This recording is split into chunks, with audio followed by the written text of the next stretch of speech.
Welcome to Impact Factor, your weekly dose of commentary on breaking medical studies. I'm Perry Wilson. If you're a healthcare provider like me, you've gotten that phone call dozens of times. A friend, a coworker, a parent has just been diagnosed with cancer.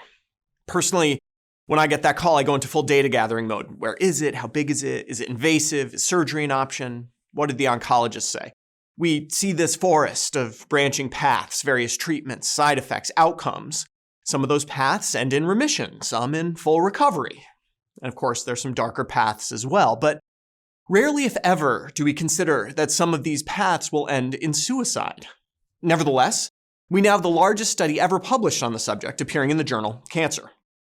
Researchers used the SEER database, a registry of more than 4.5 million American individuals with cancer. Recorded in that data are the precise nature of the malignancy, treatments, and outcomes. Some of those outcomes are deaths, and some of those deaths are due to suicide. 1,585 of those 4.5 million individuals took their own lives within a year of their diagnosis. That's roughly 1 out of every 625 people with cancer.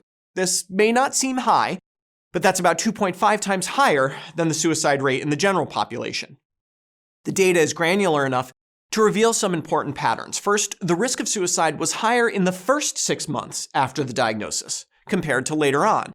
These are not people who have slogged through months of failed therapy. Rather, this suggests that the acute stress of the diagnosis itself is the critical factor here. Further bolstering that argument, individuals diagnosed with metastatic disease were substantially more likely to die by suicide within the year than those with local disease, though the latter group was still at a higher risk than the general population. Finally, cancers with a historically poor prognosis, like lung and pancreatic cancer, were also associated with higher suicide rates. In fact, the suicide rate for newly diagnosed pancreatic cancer peaks at more than 16-fold the general population within 2 months of diagnosis.